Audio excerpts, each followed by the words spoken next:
topeng Bayu Chandra Kirana dengan judul Kolo Percuno.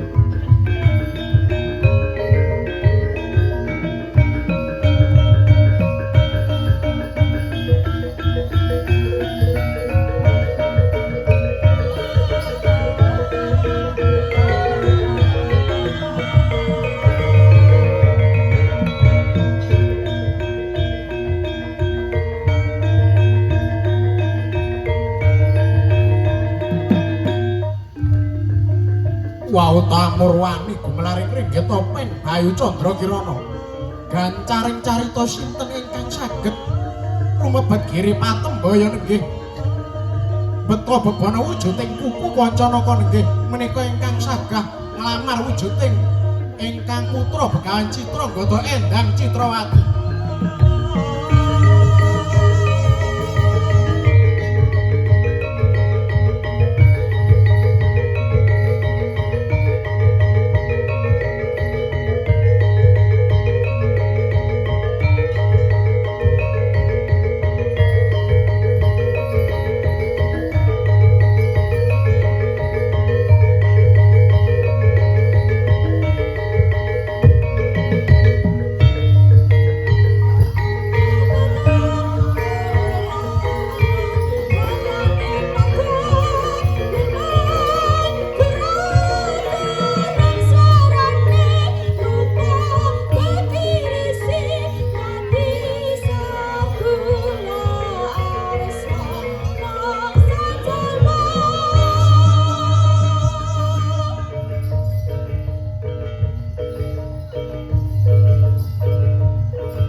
Sudirga Mocawati Ong temabawur bebere manungsa tenuca karo dewane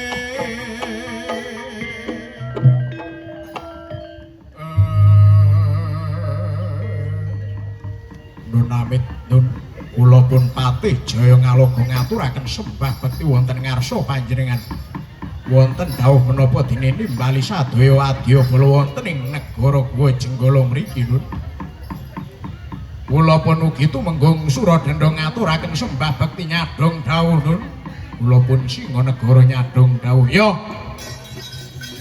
kabeh padha miyarsakna dawuh ingsun dina iki ingsun krungu tembung rawat-rawat mbok bakul sinambi wara lamun ana wujuding pandhitoan nganakake Giripatem aran Begawan Citranggada sapa kang bisa nglamar putrine kang aran Endang Citrawati nanging ana bebana kang kudu disaguhi ayo kabeh para wadyabala ing negara Guwa sing mangling aja nganti karim dina iki tak utus budhal lamarna jeneng ingsun ning Begawan Citranggada iku mau nun inggih nun benjang kapan keparingipun bidhal kula mung sendika dawuh menapa ingkang paduka utus nun aja kesuwen ora ketang rambatan pundak peteng obor budhal dina iki lamarna jeneng ingsun nun inggih sendika ngesta aku dawuh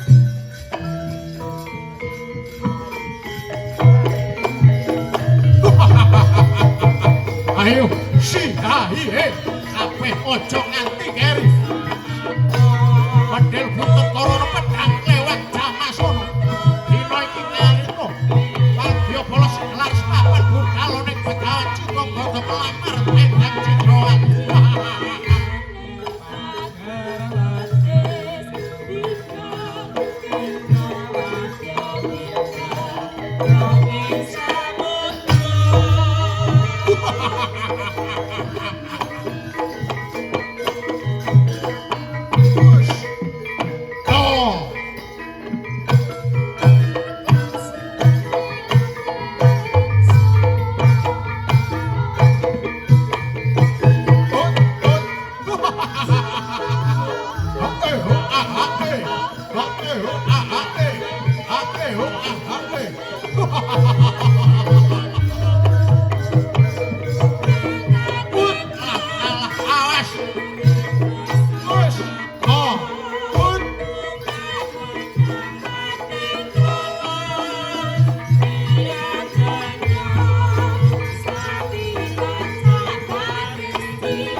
Oh, dalam ya, Nduk. Anakku Endang Citrawati, Nduk. Inggih. Kula wonten dawuh Kanjeng Rama. Iya, Nduk. Dina iki aku wis adeg sayembara ning pertapan kene. Sapa ae sing ngleboni sayembara iki lan bisa nggawa bebana wujuding kuku Pancanaka. Ora esuk ora sore yaiku pawongan sing iso nglamar sliramu lan bisa kapalakrama, Nduk. Inggih Kanjeng Rama. Kula mung sendika ngestaken dawuh panjenengan Kanjeng Rama. Iya. Ayo dinteni ae. Muga-muga enggal ana pawongan sing saguh ngleboni sayembara dina iki ya, Nduk. Nunamit kula ingkang prapta penemban.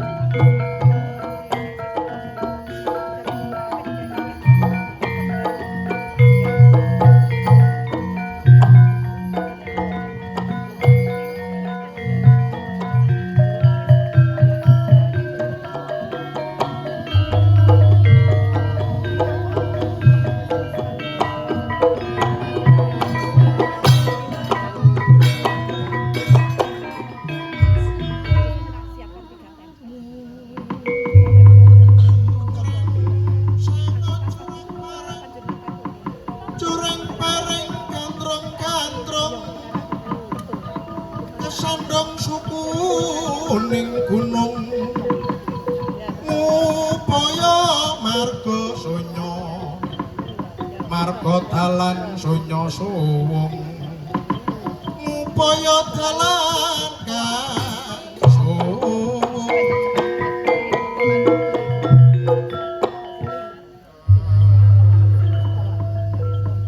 Nunamit penemban kula ingkang prapta wonten ngarsa panjenengan. Oh iya, Ger. Sapa asmamu lan saka ngendi pinangkamu, Ger? Nun inggih kula ingkang nami Panjasmara Bangun wingking saking nagari Jenggala. Kula mireng bilih wonten ing pertapan menika ngawontenaken sayembara sinten ingkang sagah nglamar putra paduka ingkang nami Endang Citrawati. Iya. Nanging kaya apa wis mangerti bebanane anggone bisa nglamar anakku Endang Citrawati.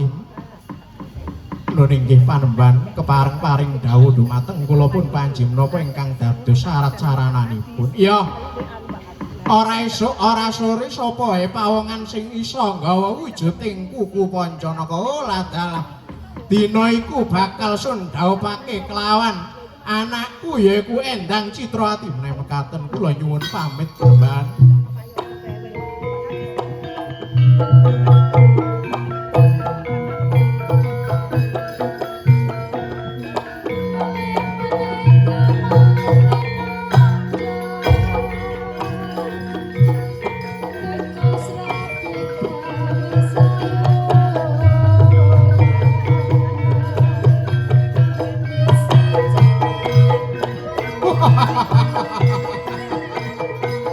Amit-amit.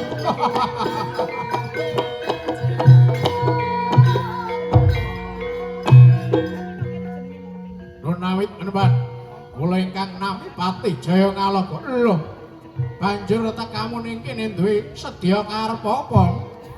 Inggih meneban abot nemban dawuh Ratu Gusti kula Prabu Kala Prajana wonten ing nagari Bomangling.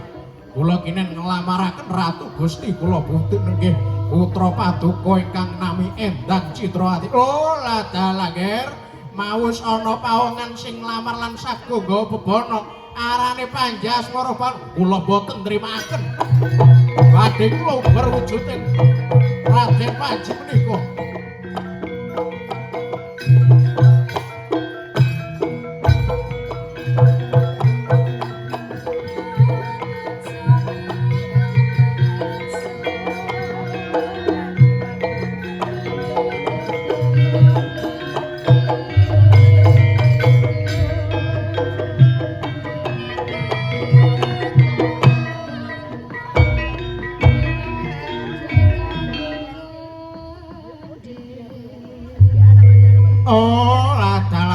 kali kaya ngene kedadeane, Nduk. Lajeng kados pundi kersanipun Kanjeng Rama? Iya, iya. Yen kaya ngono dina iki manjing ana ing keputren. Ayo dinteni sapa yen ana pawongan saguh nggawa bebana wujuding kuku Pancanaka yaiku kang bakal dhaup kelawan sliramu, Nduk. Nggih, ngestaken dawuh Mbah.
Loh, sapa iki wani ngalang-alangi laku ning sak tengahing dalan kene? Aku kang aran Raden Panjaspara Bangunayu. Gelem sumingkir apa ora? Loh, iki apa pawongan sing mau ngelamar wujuding Endang Citrawati? Iya, dasar kebara nyata kowe arep apa? Loh, ladalah Gus. Ayo, sliramu tak jaluk sumingkira. Aku kang bakal nglamarake Ratu Gustiku Prabu Kalapracuna. Gelem balik ora gelem balik, aku kang saguh nggawa bebana wujuding kuku Pancanaka marang ngarsaning Begawan Citrangata. Oh ladalah, dina iki kelakon dadi pecating nyawa ketiban kudanganing alam. Loh, atos kementangane. Awas.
Nangis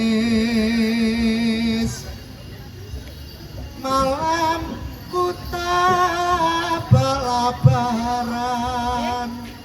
geni muruk tenun duri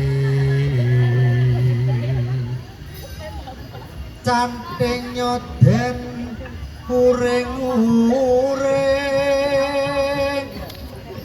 gawangan si nandung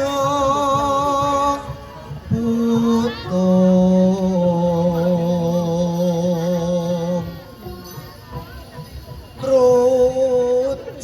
gadung Mas Pangeran kecubung loro man demi heman wong ayu kana kuno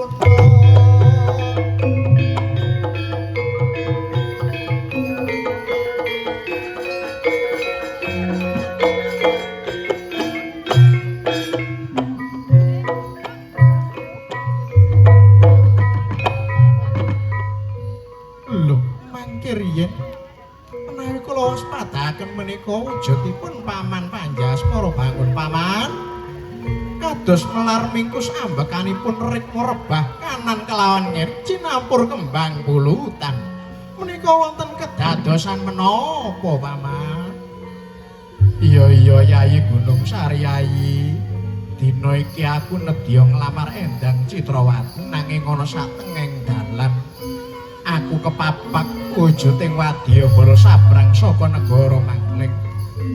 Mula ing driya aku arep nuju ning kesatriyan Malang lumajang tengah njaluk wujuding pupu Pancanaka marang Paman Udapati Kertala minangka bebana ning sayembara Yayi. Lho lajeng kersanipun kados pundi Paman? Ayo Yayi, ewang-ewang ana aku nrenggalani Rajang para wadyabala negara Gua Mangling minangka ngadang lagu kukinarya nglamar Endang Citrawati. Ya nggih menawi mekaten ampun mekatos kula ingkang badhe sabiyantu Paman.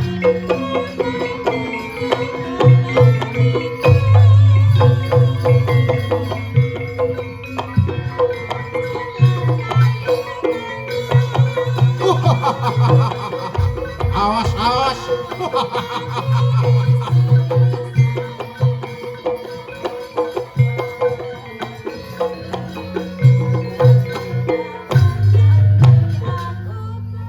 Loh, urung senggon kulumaku dadak kepapak manena wujuding satriya. Ayo satriya ngaku saka ngendi pinangkam? Aku Raden Gunung Sari Satriya saka Kediri. Ayo Prabu Kalapercana dak jaluk sumingkira pamanku Panji sing arep nglamar wujuding Endang Citrawati. Ora bisa, aku sing nedya nglamar Endang Citrawati. Apa ora diaku nggawa wadyabala segelar sepapan saka negara Gua Mangling. Yen kaya mengkono ora bakal mundur kang dadi jangkaku. Ayo iki tampanono. Loh lah dalah.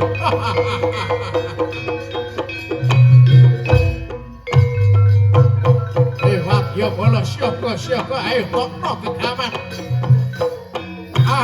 Bos, loh, waduh, awas, loh, tak iwuh. Aduh, mati aku. Awas, loh.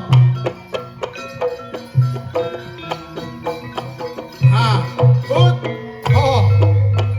bos, aduh,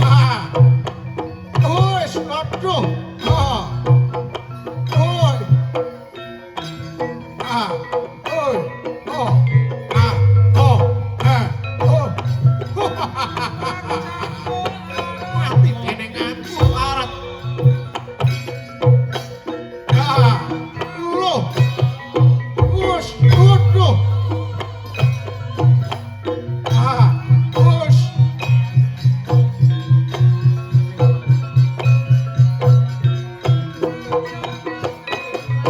Waduh, mati aku.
jebuk sari semangka jinggo durung suwe nggon kulumeboning satriyan Malang lumajang tengah ini dadak diadang para wadya bala wanara iki ladang.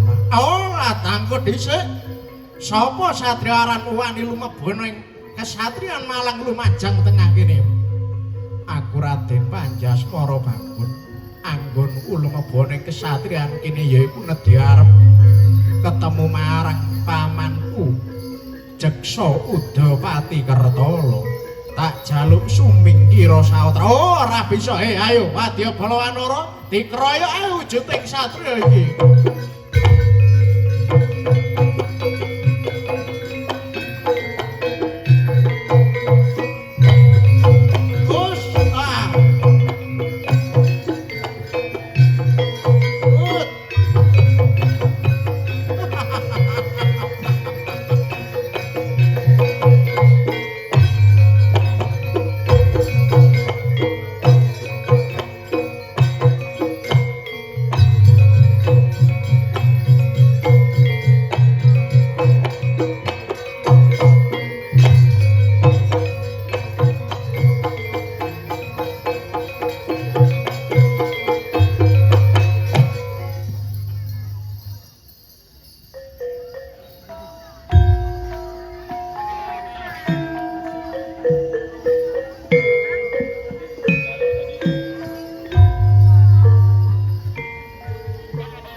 Luar sapa penandang anggone lumeboning kasatriyan Malang lumajang tengah kene. Ya aku wis ngerti apa kang dadi kekarepan iki wujuding kuku Pancanaka Tampanana kinarya bebana nglamar Endang Citrawati.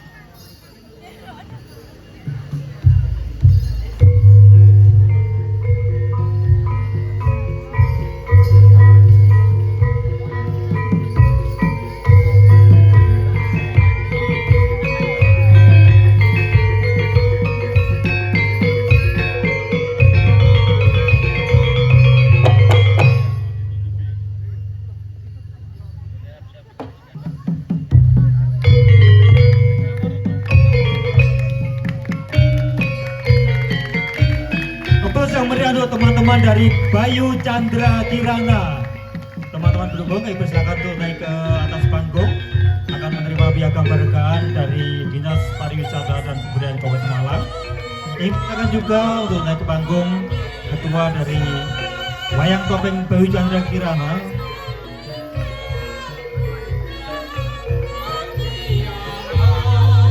Bapak Hadi Siswanto beserta penata tari Ibu Ririn Arisanti. Dipersilakan untuk naik ke atas panggung. Kami mohon dengan hormat kepada Pak Kabid Kebudayaan Pemerintah Kabupaten Malang untuk menyerahkan piagam penghargaan kepada teman-teman dari Wayang Topeng Bayu Chandra Kirana Senggreng.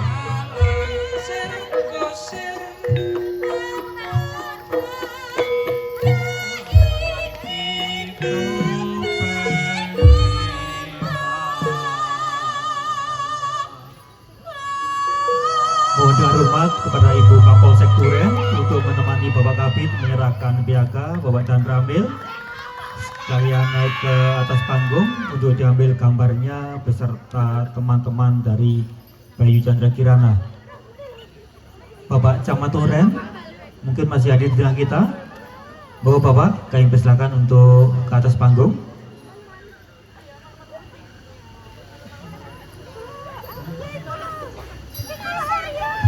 Bayu Chandra Kirana ini berasal dari Desa Senggreng, Kecamatan Sumber Pucung, yang diketuai oleh Bapak Hadi Siswanto dengan istrinya Ibu Ririn Arisanti.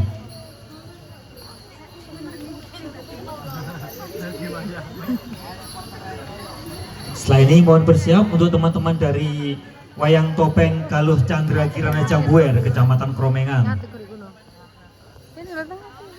Bukan pas nih.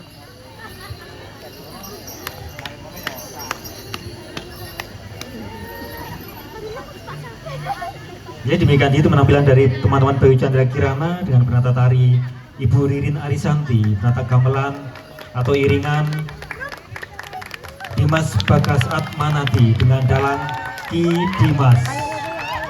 Terima kasih kepada teman-teman Bayu Chandra Kirana yang telah berkenan untuk tampil dalam acara Gebiak Wayang Topeng Malang tahun 2025.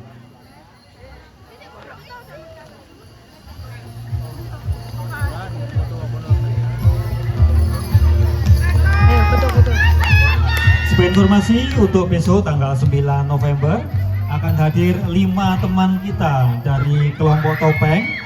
Yang pertama, Padepokan Seni Asmoro Bangun Pakai Saji, Wayang Topeng Madya Laras Jati Kuwi, Sanggar Topeng Esti Pandowo Lowo, Sanggar Wayang Topeng Mantra Loka Jabung, dan Wiruncana Padepokan Mangun Darmo Tumpang. Jangan lupa besok untuk hadir lagi ke sini pukul 9 kita mulai dan penampilan pertama.